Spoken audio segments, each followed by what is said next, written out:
This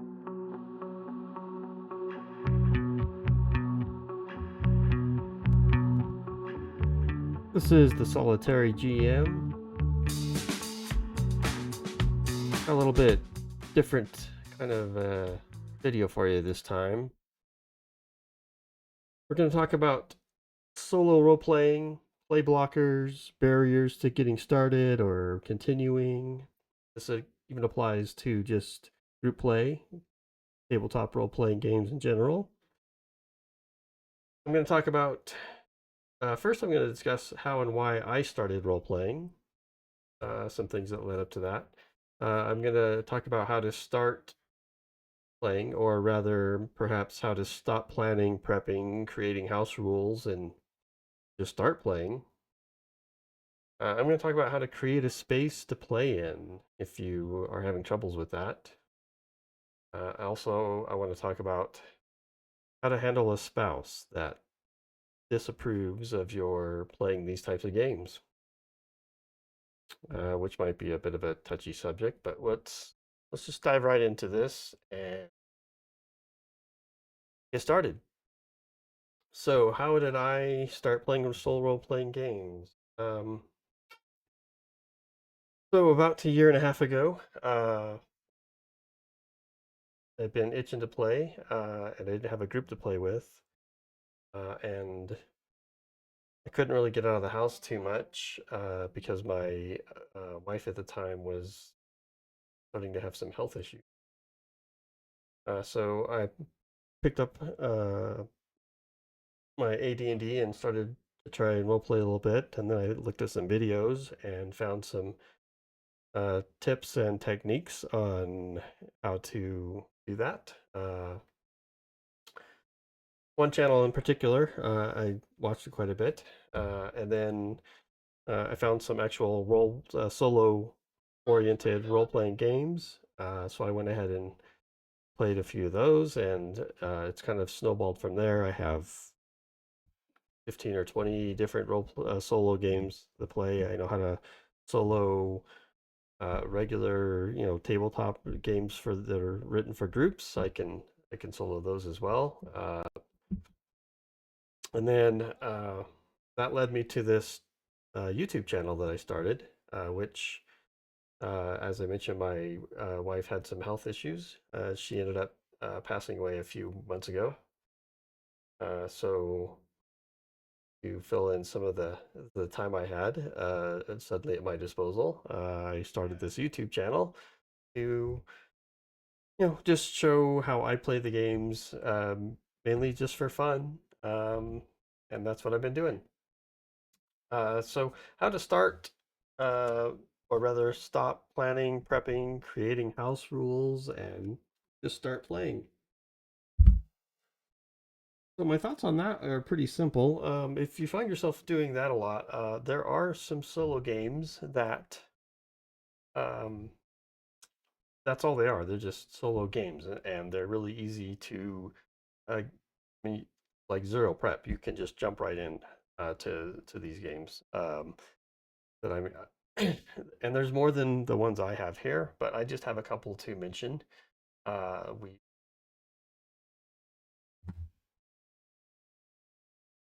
over to them right quick. Yep, there we go. And the first one up is Erenathalis, the Gravebound Edition. This is put out by Black Oath Entertainment. This game is got a really well-defined play loop. It takes just 15 or 20 minutes probably to create a character, and you can it self-generates a dungeon it's like a dungeon crawler. It self-generates the dungeon as you go through. uh, I've also found this game works well when you are having troubles finding creating a space to play, so we'll talk about that when we get to that section, but keep that game in mind. Another game that I've heard about that is,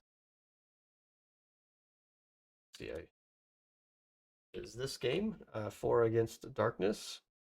That's a really easy solo role-playing game to get into. I believe it's pretty quick to set up the characters and get started in that one as well. I haven't actually played that one, but I've heard good things about it. So that is another option that you can get into. And then we also have this game here, the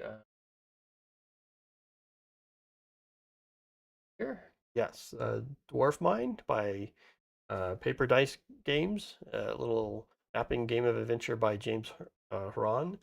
Uh, this is just a like a one pager basically, and you start at the top of that, as you kind of see in the image there. You start at the top of the mountains, and you kind of dig down through. There's some rules set up for how you do that, and the different rooms you create, and then there's some adversaries that happen, and there are other things. Um, there's not a lot of needed for that one, so you can also uh, try a game like that. Um, so that's one option. Uh, if you only want to if you only want to prep your starting scene, I mean, another idea is just prep your starting scene or place. Don't worry about prepping the whole world and factions and you know, interesting locations and the different governments that might be interacting in the areas, and in the history, and the pantheon, and you don't really you don't really need to do all that. You can just start up, just set up your starting scene, use some predefined tables, and you know, uh, to decide what that is, and you can reuse some tables from some other games to do that, and just create the starting cavern that you start in, or create the starting wilderness forest that you start in, or create the dungeon that you're going to start in, or the jail, or the mansion, or the spaceship, or do whatever game you're going to play.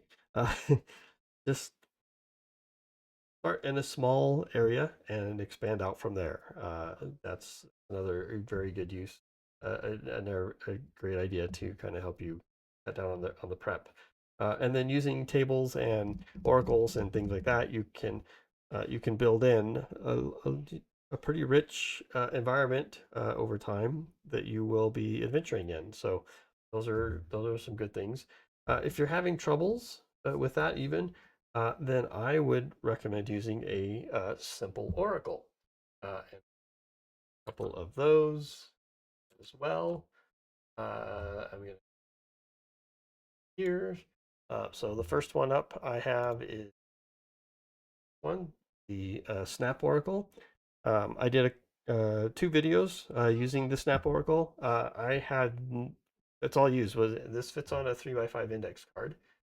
If you are if you want to go back and see my videos on that, you'll see I actually printed this on a 3x5 index card, and you can play it from that. So, um, and that is a perfect example of you just take just this one oracle here, and using the action and descriptor, you can set up what that can kind of prompt you what your initial starting scene is, and then you just um, maybe add in, use the same action and descriptors to add in a character, uh, and then using the fate rolls and momentum and the logging as it is described up there, you can generate your own little adventure.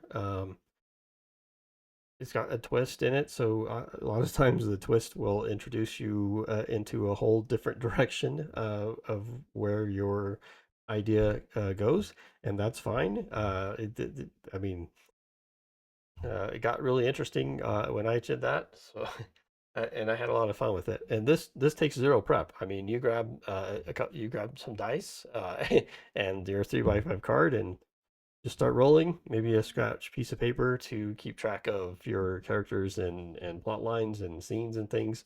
Uh, as you move along. But a super quick one that you can do.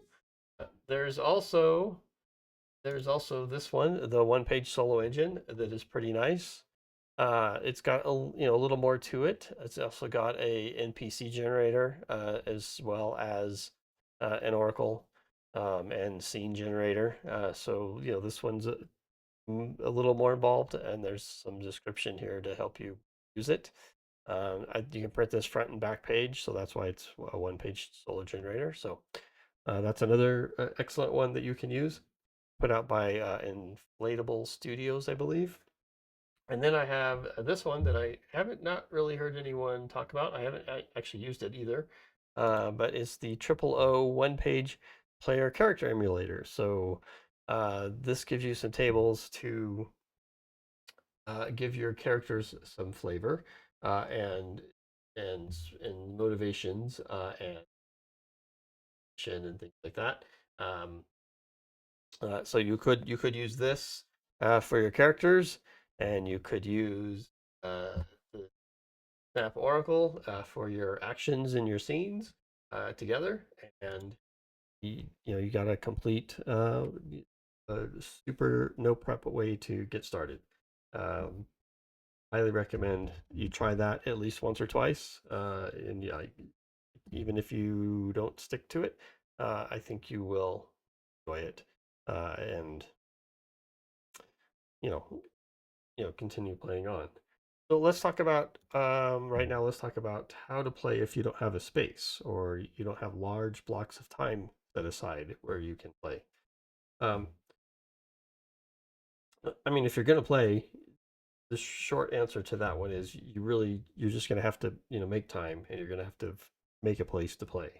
But that said, I can give you some ideas. So as far as time, if you have large blocks of time, again, I mentioned Care Nathalis. That game, you can roll up one room and to see if there's an encounter or an event. Get the shape of the room, add it into your map. You can go, if there's an encounter in the room, you can fight the monster.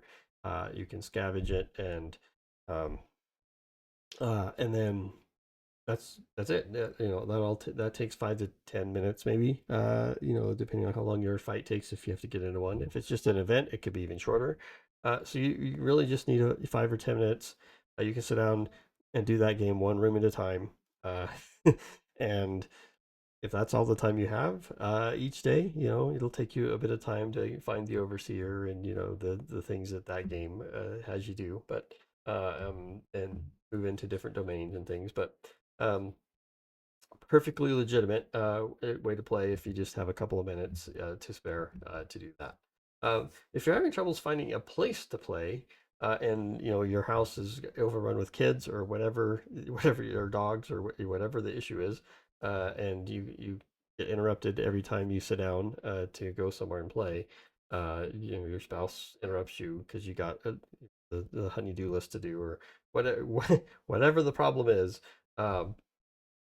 Most libraries well, you can go to the library, take your books with you and your dice and your notebooks and your pencils and paper, and your laptop. I mean, if you're going to play online, if you're going to play on using PDFs, or you log your stuff in Obsidian, or you log it in Word, or you log whatever you keep your logs in, if you want to do it that way, or if you like using the VTTs for mapping your solo games.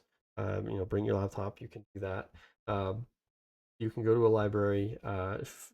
Just sit down at a table. Some people might come up and ask you what you're doing, depending on where you live, but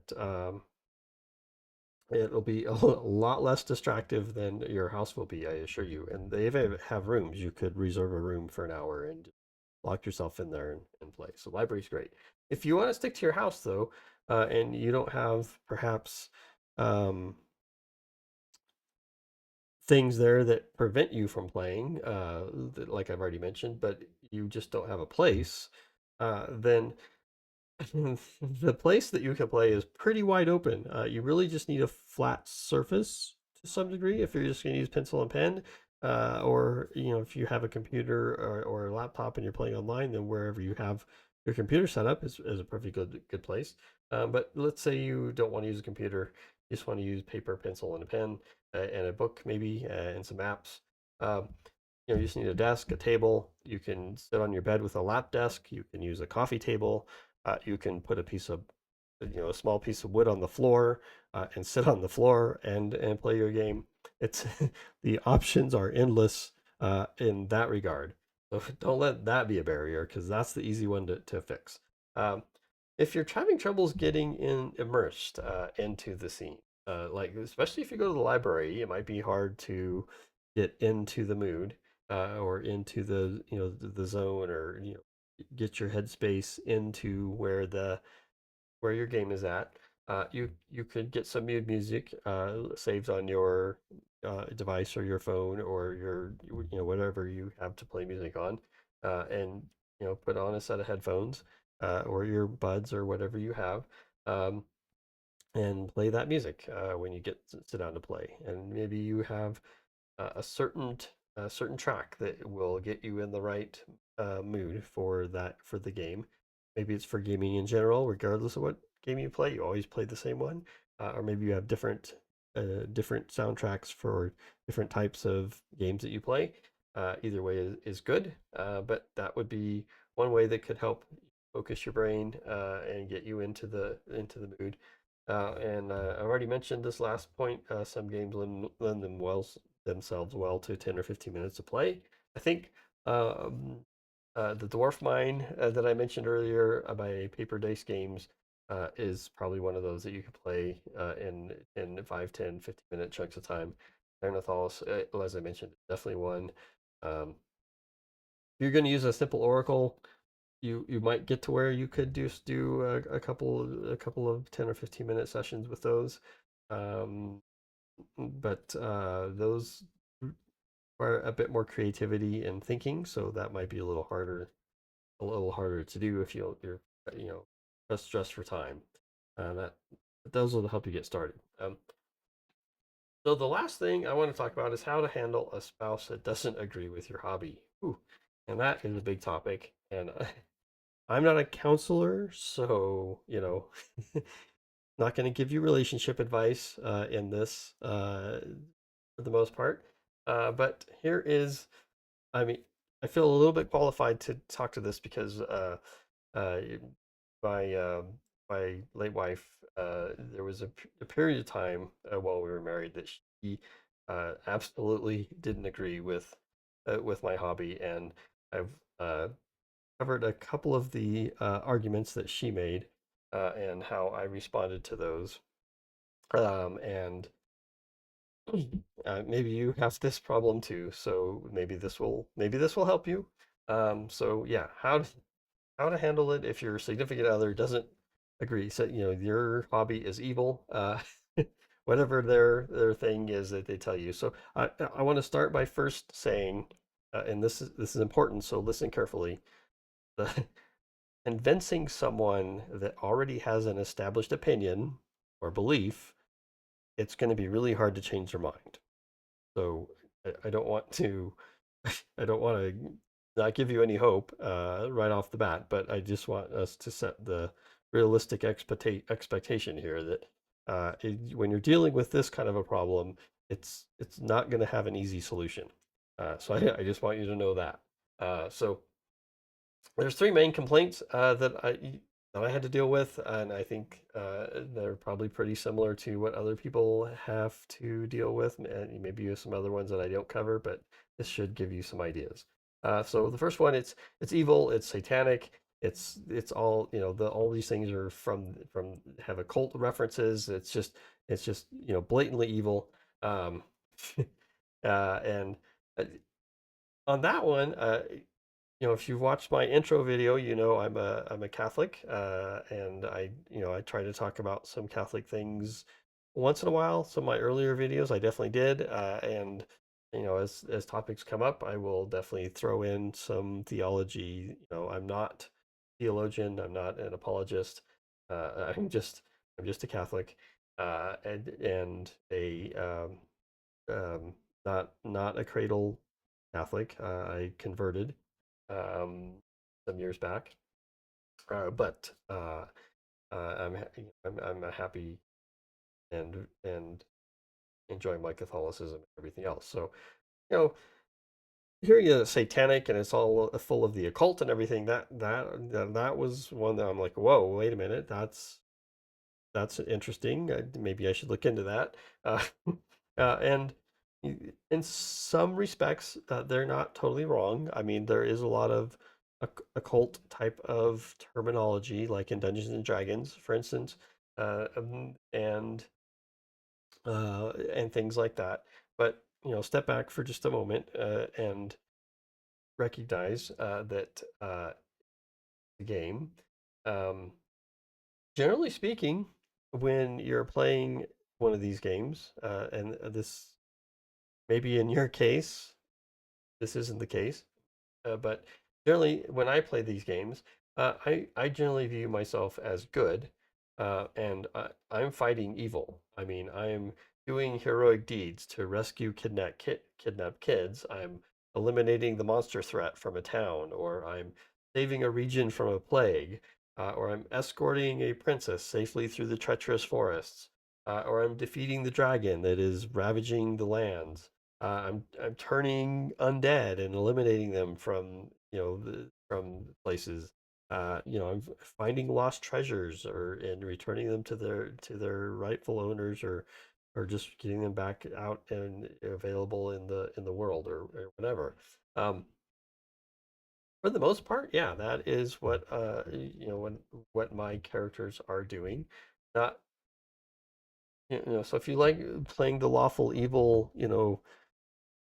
witch doctor in D&D, and you're out destroying the good clerics and stuff, you might want to look at that. Your spouse probably has a point at that point.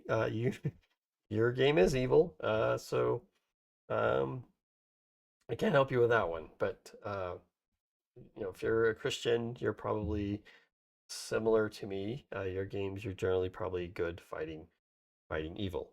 Um, and that's that. Or you're just you're playing traveler and you're just a merchant ship and you're trading goods back and forth and picking up jobs to help stranded ships and things like that. None of that's evil either. In fact, there's not even occult stuff in that. So um, that that game is perfectly fine. So I think that will help first some of that off. You can even, like in D&D, I even reskinned it a little bit and got rid of some of the more occultish sounding terms and replaced them with other ones. You can go to that extreme as well if you like. But yeah, those are things you can do. The next one is just escapism, and this is my favorite one because that that's them trying to come up with they don't like it, and now they're just trying to come up with reasons why. And this is another one that comes out, and I mean, it's easy. Escapism, right? And movies, plays, concerts, rodeos, air shows, just reading a book, playing solitaire with cards on the table. Um, these mind-numbing mobile games that you can play on your phones. When you when you move the little pit around it and suck stuff into it, and it grows bigger as you go through it. I mean, tell me that these things are not escapism also, and I'm going to guarantee you your significant other participates in at least one of them. So this is a cop out, a, a terrible uh, a reason for them to get upset with you. And it's easy to rebut it. Of course, it's escapism. That it's just like anything else that we would do. That's escapism as well. And part of is for is being a Catholic. Our day should be split equally between working, doing something productive, earning money, to support the family, or keeping the house up clean, or getting food prepared, working. We should a part of our time should be spent in prayer and spiritual reading and those kinds of things. And then the third leg of that is leisure and play, where escapism would come in. So if you like to play role playing games, that is a perfectly legitimate escapism item in your third, a well-rounded person. So I mean, that's all I'm going to say about that. That's that. I will say, on the other hand, because it's not just escapism, with solo roleplay, it's a creative expression. Is I mean, you're exercising your brain. It also relaxing perhaps for you. It expands your knowledge. I think if depending on what types of things you role play, you end up doing a lot of reading, and maybe some of those role playing games are not super edifying when you read them, but you can definitely role play like uh, historical games, like 11th century Poland or ancient Greece, or uh, I mean, there is other games that have different time periods that you can focus on that will expand your knowledge of history and that kind of thing. So in a lot of ways, solo role play and even a tabletop role playing game, which there's a social aspect to that as well. It's like playing cards with a group of people, or playing poker with a group of people, or whatever else. Um, but it's like a mix of movies and reading and kind of rolled up into one. But you kind of write your own script if you're solo role playing, or if you're the GM and that sort of thing. Um, then there is the item of that is very hard to address is it will get you nowhere, right? So what you're doing is completely unproductive. I mean, like watching movies is productive, and going to concerts, watching rodeos and air shows, and right, those are going to get you somewhere too, right? No. Um, but will this get you anywhere? I don't know. I mean, we have, the Professor DM has a big YouTube channel. He quit recently, put out a video. He's quit his teaching job to publish a TTRPG. Um, and his videos have produced enough revenue for him to go to Gen Con. And, so it's getting him somewhere and his family for sure. Um, there is, and this is just one that I found. If you look online, there's one called Admiral Adventures, and what they do is provide leadership and team building exercises and workshops, and they do that with Dungeons and Dragons. So, and they're not the only one. I found a couple of others. So, uh, you know, and they employ people, I assume. So you could play D&D to corporate shills and or corporate CEOs and upper level management, and and just business teams, small business, your medium sized business. They have a team. They want to do team building. Um, you can have that. You can do that with them as well. Um, and even if I mean, you can start a YouTube channel like I did. Maybe your goal is to make money with it. That's not my goal. My goal is to just showcase games, get you interested in playing role playing games, help you out if you're having problems, I guess, with this video, and mix in some talk of some metal bands that I come across that seem like it might be entertaining, and also or if one ties into the game directly, kind of like Doomstalker. Doomstalker had the Sleep Band, very much an integral part of that game, so that was an easy one. But other ones are a little more abstract. But even if you don't want to do a YouTube channel, or you don't want to publish a book, and any of those things, just remember it does give you a creative outlet that is essential to reducing stress and anxiety. And if you reduce stress and anxiety, that tends to lead to a longer, happier life. So just tell your spouse, you want me to be here longer. Let me have this creative outlet. And I will argue less and be generally a better person, right?